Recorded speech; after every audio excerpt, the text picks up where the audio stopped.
আসসালামু আলাইকুম। নতুন আরেকটা রেসিপিতে সবাইকে স্বাগতম। আজকে নিয়ে এসেছি একটা ডেজার্টের রেসিপি। এই জন্য আমি এরকম ওয়েপার নিয়েছি 2 প্যাকেট ওয়েপার আমি ব্লেন্ডারে জগে দিয়ে এরকম গুঁড়ো করে নিয়েছি। গুঁড়ো করে নিয়ে যেই পাত্রে আমি ডেজার্টটা সেট করব ওই পাত্রে ছড়িয়ে নিলাম একটু হাত দিয়ে চেপে চেপে। তারপর একটা প্যানে 2 কাপ পরিমাণ দুধ নিয়ে নিয়েছি, আগে থেকে জাল করা গরুর দুধ, আর দিয়ে দিলাম হাফ কাপ চিনি।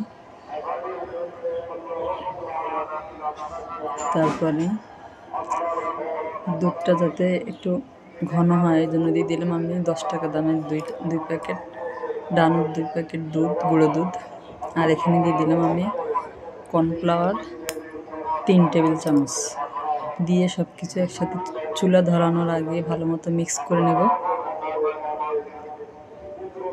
তারপরে দিয়ে দিলাম সামান্য একটু লবণ আর 1 চামচের অর্ধেক ভ্যানিলা এসেন্স। আর এখানে দিয়ে দিলাম আমি 1/4 কাপ বাটার। এরপরে চুলায় বসিয়ে দিয়েছি আমি প্যানটা। চুলায় বসিয়ে দিয়ে অনবরত নেড়ে চেড়ে মিশ্রণটা ঘন করে নেব। আপনাদের কাছে একটা অনুরোধ, আমার রান্নার ভিডিওগুলো যদি আপনাদের ভালো লাগে তাহলে আমার চ্যানেলটা প্লিজ সাবস্ক্রাইব করবেন, একটা লাইক দিবেন, ভিডিওটা শেয়ার করে দেবেন। আর যদি ফেসবুক থেকে দেখে থাকেন তাহলে পেজে ফলো দিয়ে রাখবেন। এভাবে মিডিয়াম লো আছে নাড়তে নাড়তে নাড়তে নাড়তে যখন মিশ্রণটা এরকম ঘন হয়ে যাবে, ঠিক এরকম হবে, তখন আমি চুলাটা বন্ধ করে দেব। বন্ধ করে দিয়ে আমি আগে যে ওয়েপারটা গুঁড়ো করে রেখেছিলাম বাটিতে, ওটার মধ্যে আস্তে আস্তে করে ঢেলে দিব যাতে সব পাশে সমানভাবে পড়ে। এরপরে আমি এখানে কিছু বাদাম গুঁড়ো করে রেখেছিলাম, ওটা দিয়ে দিব। আগে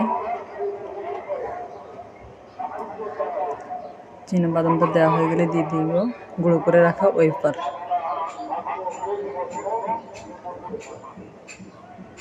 দিয়ে ভালো করে চেপে চেপে একটু সেট করে নেব। তারপর এটা রুমের টেম্পারেচারে রেখে 15 মিনিট রেখে একটু ঠান্ডা করে ঢাকনা দিয়ে আমি ফ্রিজে রেখে দেব প্রায় 4-5 ঘন্টার জন্য। 4-5 ঘন্টা পর আমি আপনাদেরকে কেটে দেখাচ্ছি এটা কতটা সুন্দর সেট হয়ে গিয়েছে।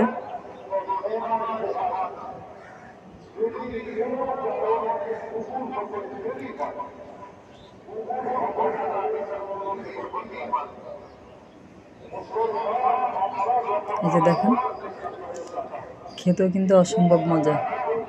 আপনারা বাসায় ট্রাই করবেন। আজ পর্যন্ত, আল্লাহ হাফেজ।